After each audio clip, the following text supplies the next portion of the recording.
Muy buenas tardes, viajeros. Estamos en la zona arqueológica Xibalchatún, que significa lugar de las escrituras sobre las piedras planas. Es una zona arqueológica también igual que Chichén Itzá, Uxmal. Y bueno, aquí ya estamos para ingresar. Aquí les doy un tip: no se pueden introducir mochilas, tienes que pagar 50 pesos en un locker, o mejor yo la dejé en el carro. No introducir alimentos, no introducir sombrillas, no fumar dentro de la zona arqueológica, no drones, no hieleras, no mascotas. Ahorita les paso los precios y pues bueno, vamos a ingresar a esta zona arqueológica. ¡Vámonos! Voy a contratar guía. Creo que cuesta 450, que contempla lo que es el templo de las 7 muñecas. Pues vamos a darle. Aquí venimos caminando ya para ingresar aquí a la zona arqueológica. Aquí lo primordial o lo principal es el templo de las 7 muñecas. Es el nombre que recibe porque en su interior encontraron 7 ofrendas de muñecas. Bueno, vamos a darle, vénganse. Bueno, ya estamos en las taquillas. La admisión general para nacionalidad mexicano con identificación son 124 y para el extranjero son 227, y pagas un impuesto de 45 pesos para grabar. Bueno, vámonos, vamos a ingresar a Xibalchatún. Vámonos. Aquí estamos con nuestro guía. ¿Tu nombre es? Elías. Elías. ¿Cómo se pronuncia este lugar? Xibalchatún. Órale. Significa DZIB, se pronuncia Zip. Il es lugar, Zip escritura.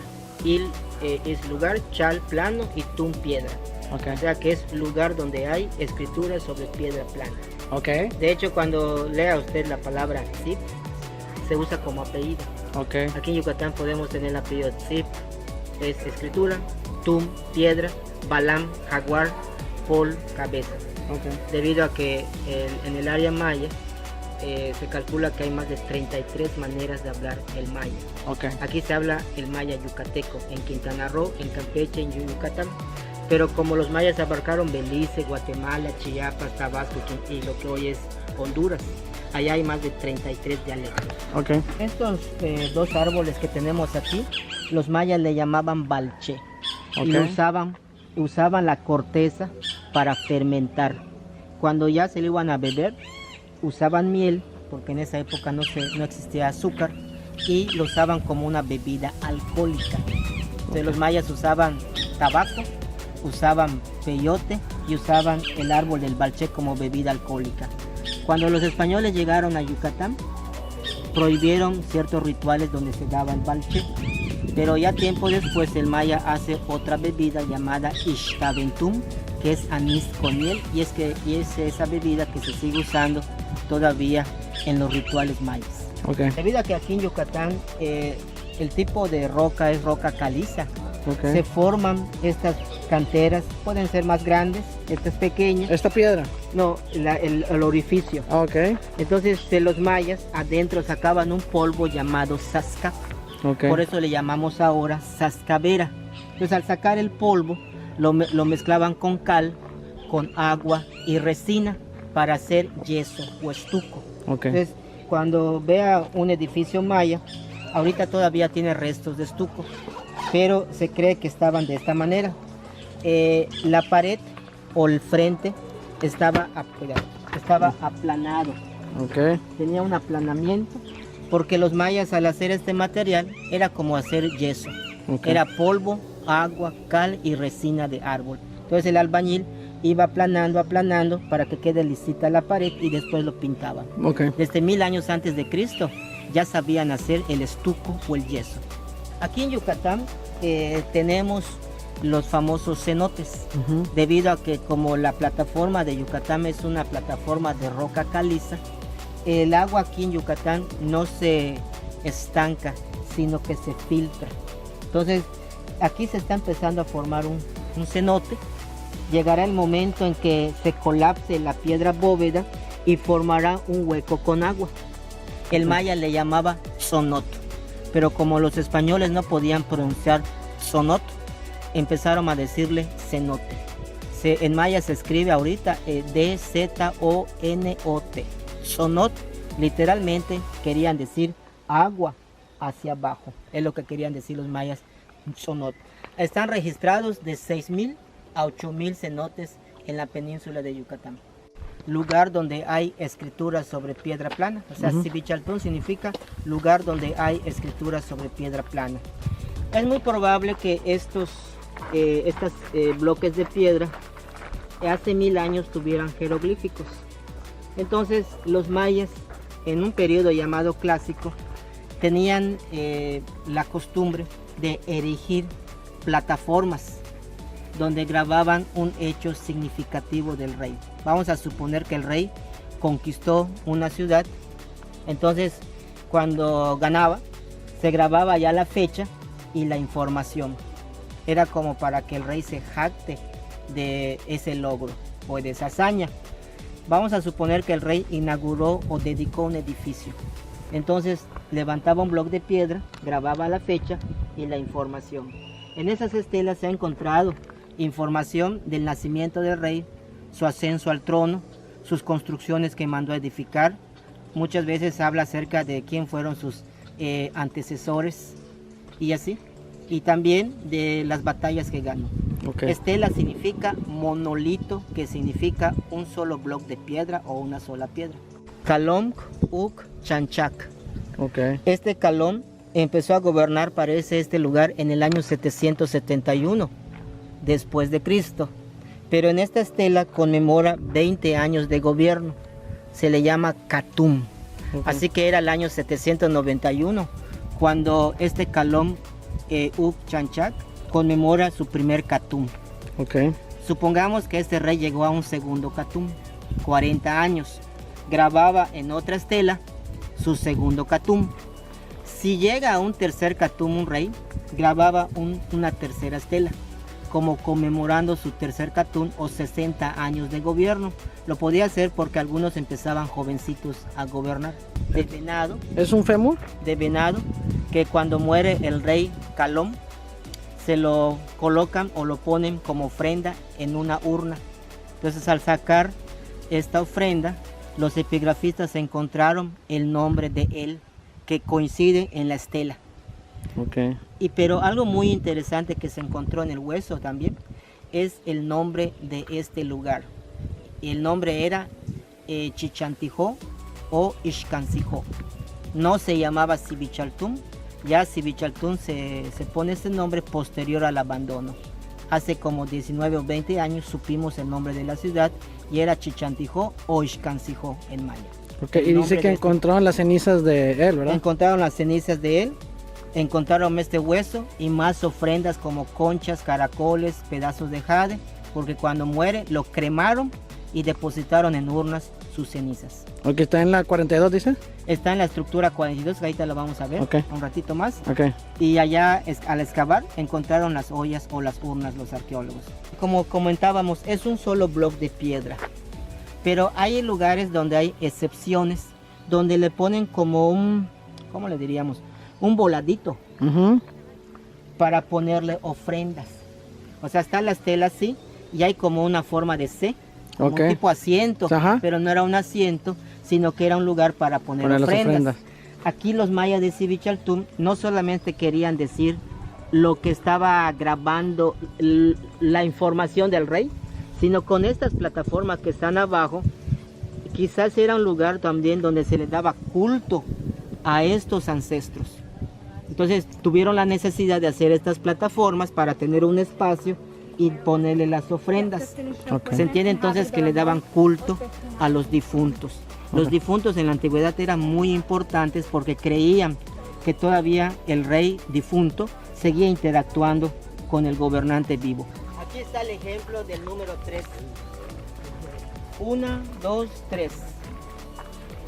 Los mayas tenían la creencia que cuando se creó el universo, tres dioses, entre ellos Itzamna y 2 dioses más, pusieron 3 piedras, prendieron fuego y el universo se creó. Esa fecha parece que fue 4 Ajau, 8 Kunku, 13000, que en nuestro calendario era 12 de agosto de 3113 o de 3114 antes de Cristo. Entonces ellos creían que estos 3 dioses dividieron el universo en cielo, en tierra e inframundo. Por eso cuando usted observe el número 3, lo puede ver en un molcajete, en un metate o en un fogón.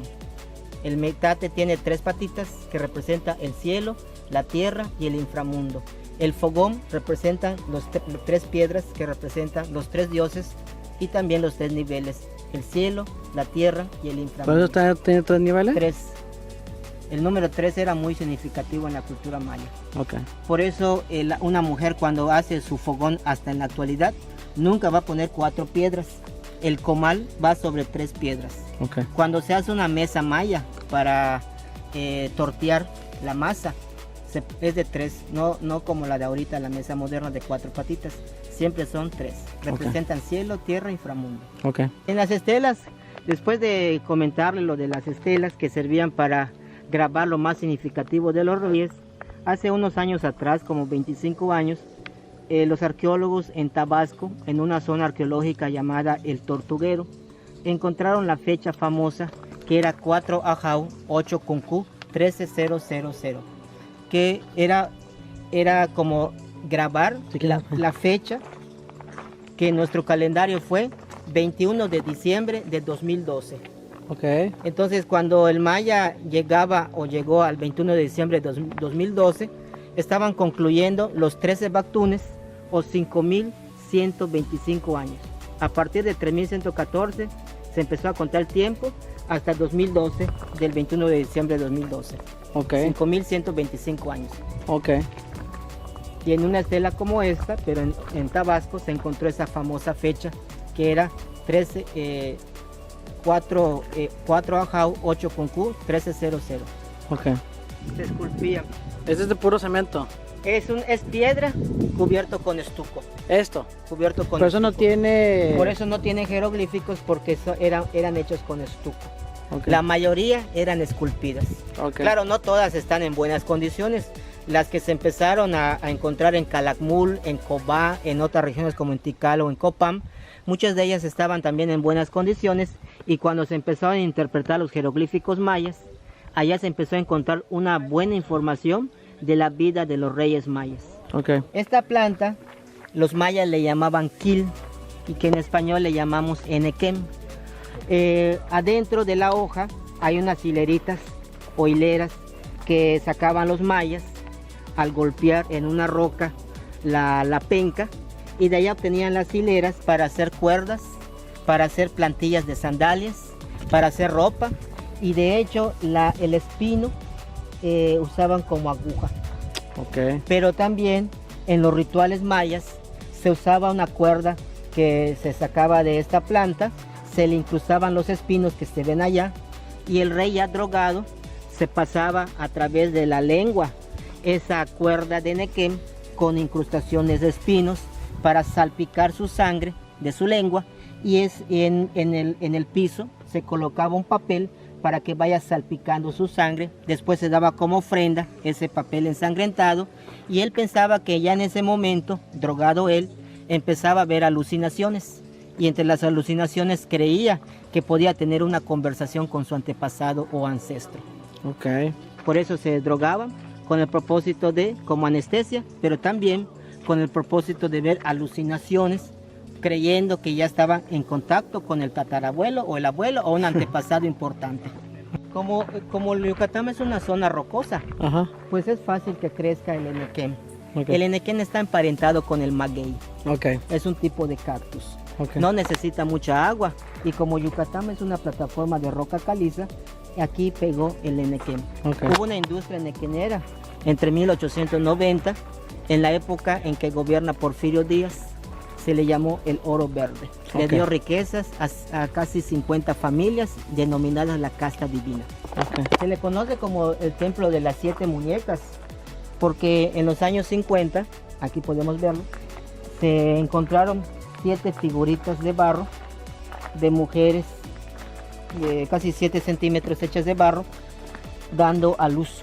Entonces, cuando los arqueólogos sacan esas figuritas, le dieron el nombre el templo de las 7 muñecas. Okay.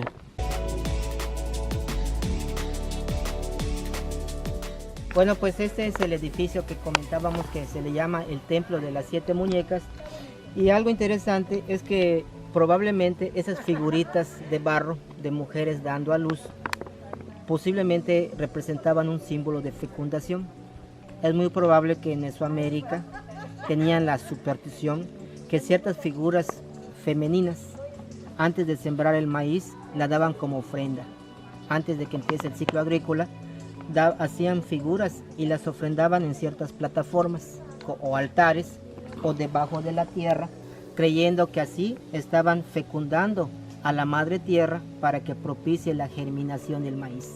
Por eso algunas figuras que se encontraron en algunos lugares tempranos aquí en Mesoamérica, pues es posiblemente que era un culto que se le daba a lo femenino que es la tierra, para que propicie la germinación de la calabaza, del maíz y de todo lo que ellos iban sembrando.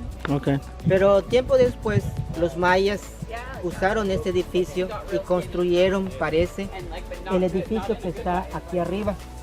Okay. La primera etapa de construcción donde estaban las figuritas, posiblemente era como un altar. Pero ya en otra fase, otro periodo, los mayas construían el edificio que está en la parte superior. Okay. Probablemente eso fue en el año 600 después de Cristo.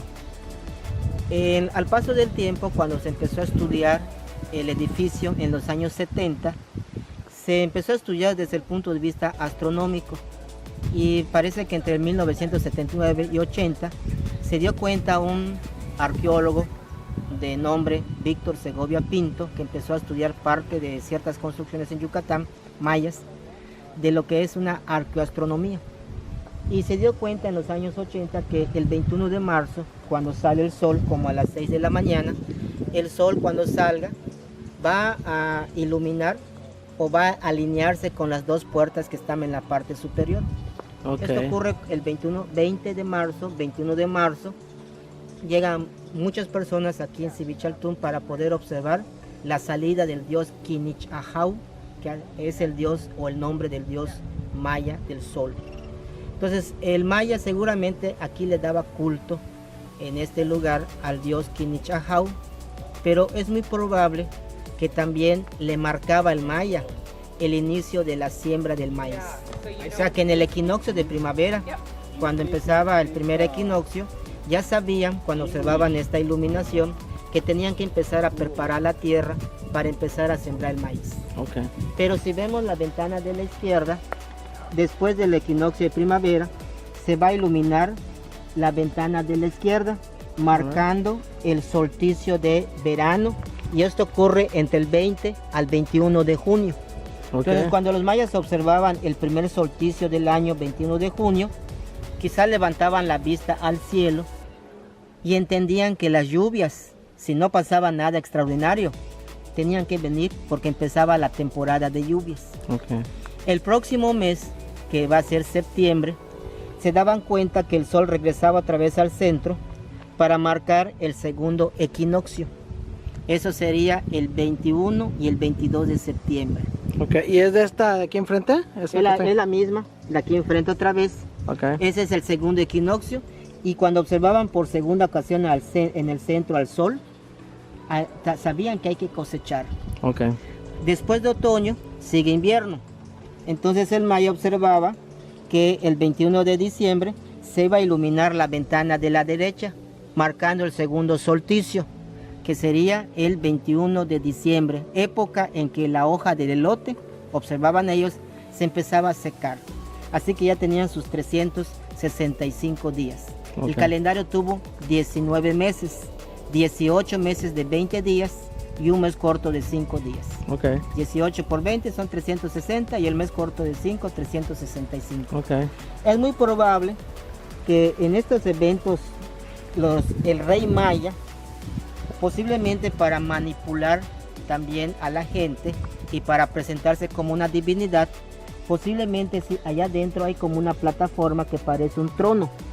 Podemos imaginarnos al rey el 21 de marzo sentado en forma de loto, atrás el sol, y en el camino que recorrimos posiblemente se paraba la gente común para observar este evento.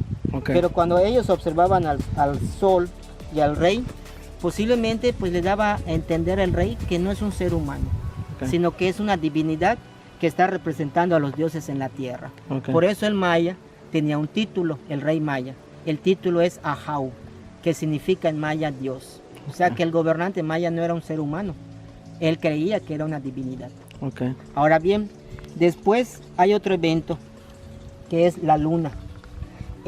Aquí se observa que después del equinoccio de primavera, se va a contar la primera luna llena.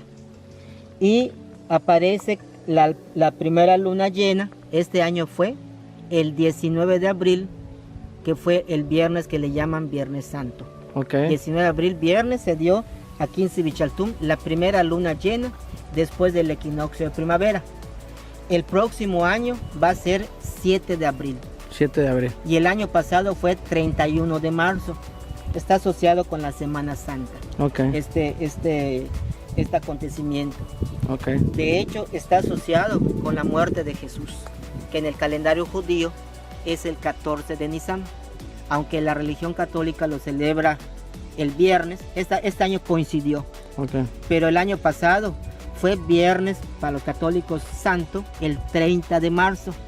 Pero la fecha precisa en la muerte de Jesús debió haber sido sábado, porque cayó el 14 de Nisan en el calendario judío, el sábado 31. Bueno, aparte de los eventos solares y lunares, también en los últimos años algunos estudiosos han encontrado información muy interesante del edificio.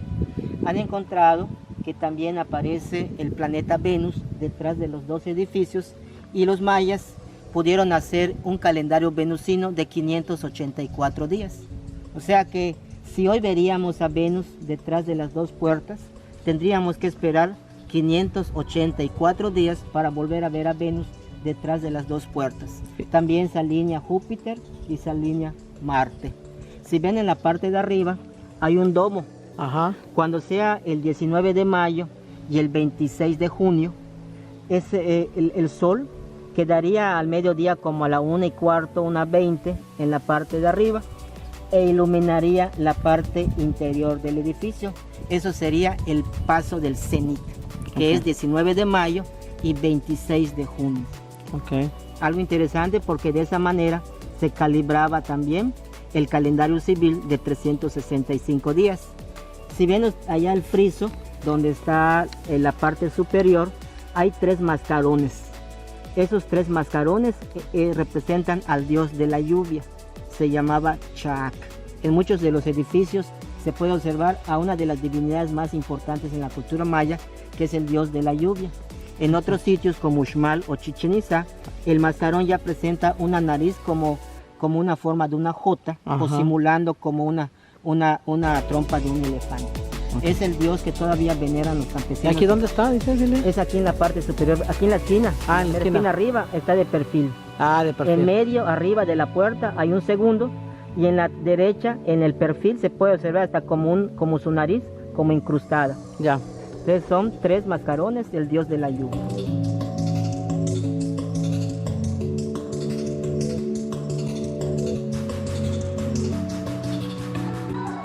¿Ahorita dónde nos encontramos, Elías? Ahorita estamos en la plaza central de Sivichaltún. Okay. Esta plaza central tuvo casi 12,000 metros cuadrados. Pero algo interesante, antes que se hicieran estos edificios que estamos observando, los arqueólogos encontraron evidencia de que los primeros pobladores de Sivichaltún habían vivido de 500 años antes de Cristo a 200 años antes de Cristo. Posiblemente cerca del 12, y eso se requiere un poco retirado del tiempo, que es el sitio arqueológico ahora. Se han encontrado evidencias de plataformas muy pequeñas, cerámica muy antigua, de casi 500 a 200 años antes de Cristo. Se le conoce como el preclásico tardío. Pero se entiende que en esa época no existían los edificios que estamos viendo. Es muy posible que era una pequeña comunidad agrícola, bien cazadora, que estaban habitando en los primeros años de Sivichaltún. Cuando llega la época clásica, aproximadamente se empiezan a hacer los primeros edificios, pero empieza a haber más edificios durante lo que es el clásico tardío, de 600, 500, 600 después de Cristo. Es cuando entonces los mayas empiezan a hacer una ciudad, y se calcula que la ciudad entre 500 o 600 después de Cristo habrán habido aproximadamente de 20.000 a 40.000 habitantes. Esta es una de las construcciones que se han trabajado en los últimos años. Se le llama la estructura 42.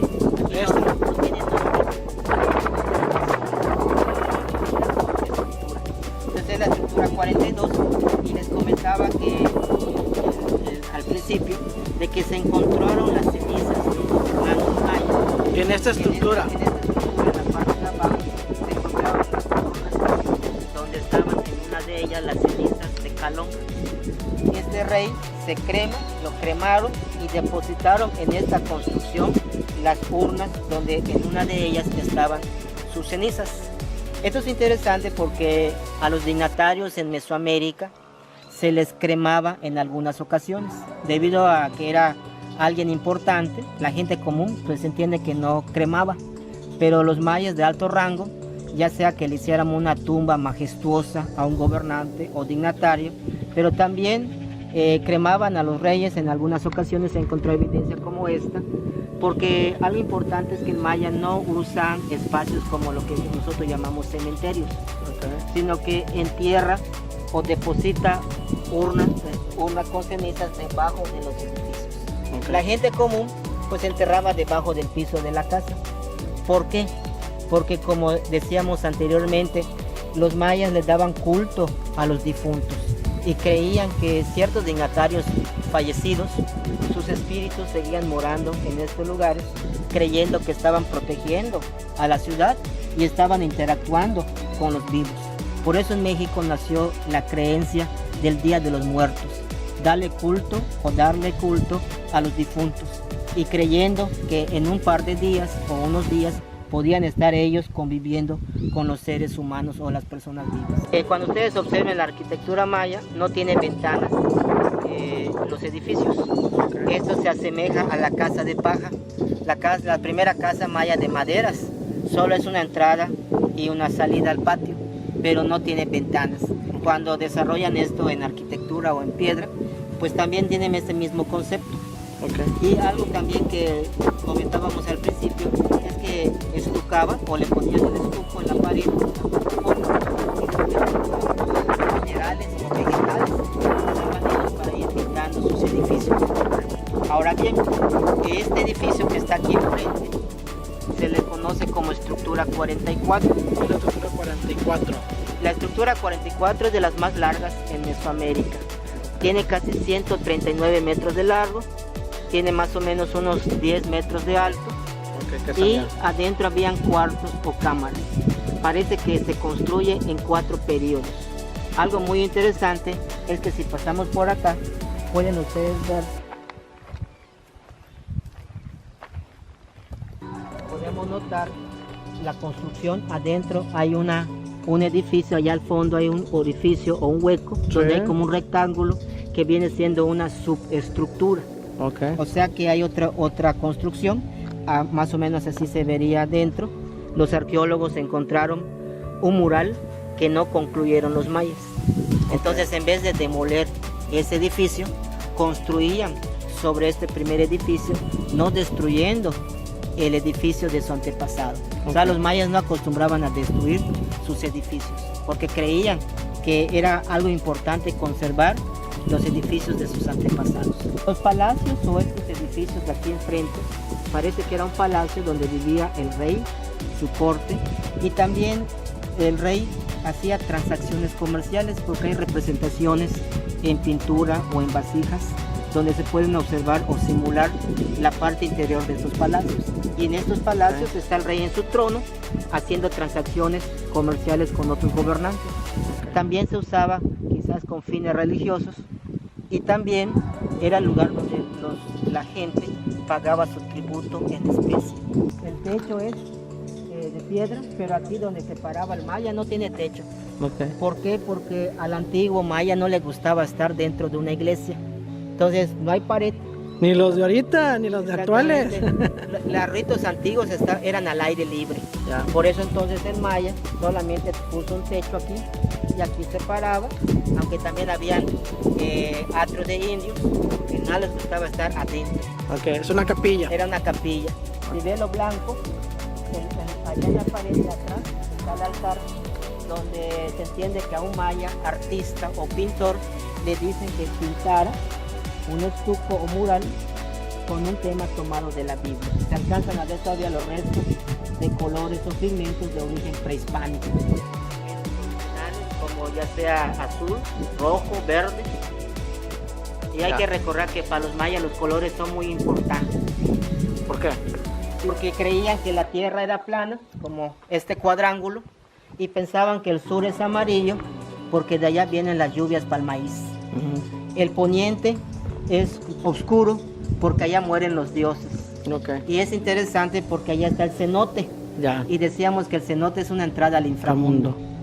El oriente es rojo porque allá está el renacimiento, como vimos en el observatorio. Y el norte es blanco porque la estrella polar que no se mueve, que le llamaban Shamanek, es la guía como para los comerciantes, para que no se pierdan. Así que son 4 puntos, 3 niveles, 4 colores y uno en medio, que es el color verde para la ceiba.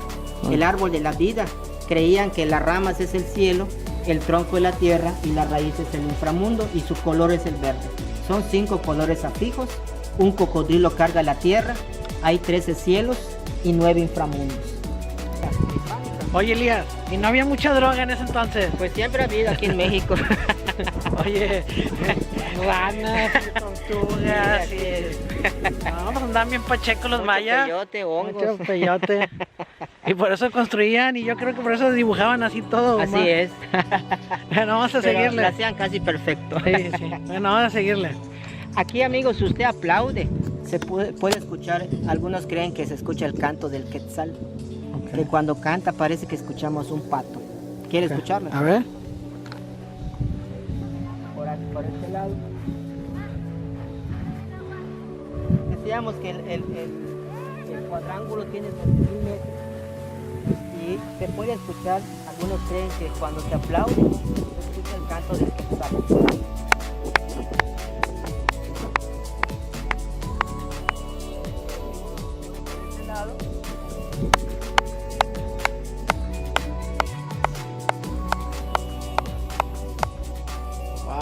Imagínense al rey hablar desde arriba con su penacho, sus dientes que tenían incrustaciones de jade. O sea, los mayas tenían la costumbre, no todos, pero principalmente el rey, de taladrarle los dientes al gobernante para incrustarle pedazos de jade. Todavía los odontólogos modernos no saben qué resina, qué analgésico, qué herramienta usaron como herramienta para taladrar los orificios, hacer los orificios. Y eso es una foto. Este es un cráneo que se encontró en Guatemala. Han pasado 2000 años y todavía se observan las incrustaciones de jade. El jade fue la piedra más costosa que usaron los mayas y provenía de Guatemala. Si ven acá abajo también nos muestran que los mayas también les gustaba que les limaran sus dientes. Algunos creen que con polvo de cuarzo tenían la costumbre de limarse los dientes. Esto era principalmente para el gobernante. Y hay pocos ejemplos. Oye, Elías, yo pensaba, dije, ¿de dónde sacó mi foto de mis dientes?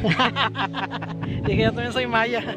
Pues aquí estamos, como decíamos en maya, huellanone, en maya significa aquí estamos. Vamos a seguirle. Se ve aquí que cuando los antiguos trazaban la ciudad, no solamente nos enseñan lo que es la arquitectura, sino que también cuando planifican la ciudad es de acuerdo a los 4 rumbos. Donde subimos hacia lo que es el observatorio está en el oriente. Y donde está el cenote está en el poniente. Así que allá está el inframundo, la entrada del sol a 4. Y literalmente creían que debajo de los cielos se escuchaban las fuerzas de la oscuridad con las fuerzas de la luz. Y entendían que cuando observaban el observatorio salían victoriosos los dioses, principalmente el dios Quetzalcóatl. Así que así veían su cosmovisión los mayas. Llegamos aquí donde está el cenote se llama Ixtlacá, que en maya significa pueblo viejo. El cenote que vemos aquí fue la fuente principal que tenía la población de Sivichaltún para abastecerse de agua, porque como en la península hay carencia de ríos, aquí algunos le llaman como ríos subterráneos. Decíamos que en Yucatán hay más de 6.000 cenotes registrados en la península. Y algo interesante interesante es que el maya, cuando necesitaba agua, aquí venía a buscarlo. En los años recientes, en tiempos modernos, cuando ya se empezó a estudiar este lugar, los buzos, unos buzos yucatecos y unos buzos americanos, exploraron el cenote de aquí de Civichaltún, y donde se ven allá los muchachos que están allá atrás sentados, Allá atrás. es donde bajaron los buzos. Aquí tienen una idea. Aquí hay un corte que hicieron los buzos después de explorarlo, y allá atrás descendieron más o menos unos 44 metros de profundidad hasta aquí. Wow. Entonces, a medida que iban descendiendo, fueron encontrando cientos y cientos de piezas que seguramente se les caía cuando venían a sacar su agua, o se les rompía, y se fue acumulando un tesoro arqueológico al paso de los siglos. Okay. Tenía los ¿Esto es lo mar- que encontraron? Es todo lo que encontraron. Hay más piezas, ¿no? Pero principalmente encontraron vasijas que tienen 3 asas. Una aquí, otra en el lado y una abajo. A través de esas 3 asas pasaban una cuerda para que después de sacar el agua, al transportar la vasija, se colocaba en la espalda. Y entonces pasaba la cuerda la frente. O sea que la cuerda pasaba por la frente y transportaban en la espalda cargada la vasija. Okay. Sin embargo, en el mundo maya, el cenote era importante porque pensaban que cuando moría el alma de un maya tenía que pasar un lugar con agua, Okay. y pensaban que tenían que ser ayudados por un perrito. Entonces, en algunas culturas de México se colocaban figuras de cholos cuincles, Ya. porque pensaban que el cholo escuincle ayudaba al alma a cruzar el agua del inframundo. Pero algo interesante es que también le colocaban algunas flores al difunto, porque creían que la entrada al inframundo huele mal. Así que cuando pasaban el inframundo, pues pensaban que al ponerle las flores iba a pasar perfumado el camino, el Ok. alma. Por eso cuando muere un ser querido, se le pone flores a su tumba, Okay. porque la creencia antigua es que la entrada a Xibalbá huele mal al igual que un difunto, y para contrarrestar el mal olor, pues se le va a poner una flor. Los aztecas le ponían la flor del cempasúchil, que Ok. todavía se usa en los altares. Oye, Elías, entonces este tiene como más de 40 metros de profundidad. Aquí a la derecha, si ustedes observan a las personas, A ver, vamos a bajar para tomar bien. más baja. Aquí a la derecha donde están estos chavos. Sí, porque si ven a las personas están sentadas. Ah, ok. Entonces un niño le quedaría como en la cintura el agua. Ok. De la mitad para atrás, ya a un adulto le quedaría como en los hombros el agua. Y en la parte más atrás, si ven ustedes a la persona que está nadando, ya le llegaría como en la boca, un poquito más arriba, el agua a un adulto. Ok. Pero allá en la parte de atrás es donde descendieron los buzos y llegaron, según ellos, hace más de 60 años explorando, que llegaron a casi 44 metros. Pero por ahí hay una cueva o qué? Es posible que encontraron esa cueva, una cavidad, para descender, como se ve en la lámina. Ellos fueron Pero ahorita ya no, ahorita no está todo profundo. Sí, sigue siendo sí. la misma profundidad. Ok. Sí. Ahorita el agua está turbia, porque lo que no le ayuda a este cenote es que es un cenote abierto. Ok. La mayoría de los cenotes tienen bóveda o techo, Claro. pero aquí cuando se desplomó la piedra, se desplomó completa. Ya. Entonces, en época en que ya pasan las lluvias, empieza a tener una claridad impresionante este cenote, que se ve transparente todo lo que es la parte de abajo. Ok. Ahorita pues se ve turbia el agua porque estamos en época de lluvia. Ok. Ya cuando no llueve se ve muy transparente. Se ve transparente. Ok. Ya se acabó aquí el tour con Elías. Muchas gracias, Elías. Muchas gracias. Pues, gracias por la explicación de aquí. ¿Se pronuncia? Civichaltún. Civichaltún. Civichaltún. Ok. ¿Qué significa? Lugar donde hay escrituras sobre piedra plana. Ok. Pues bueno, muchas gracias. Bueno. Ojalá y les guste el video. Gracias. Y aquí el tour lo contraté aquí el ingreso de... costó 450 pesos y pues bueno. Saludos y que ojalá y vengan aquí a Civichaltún. Civichaltún. Saludos, Elías. Saludos.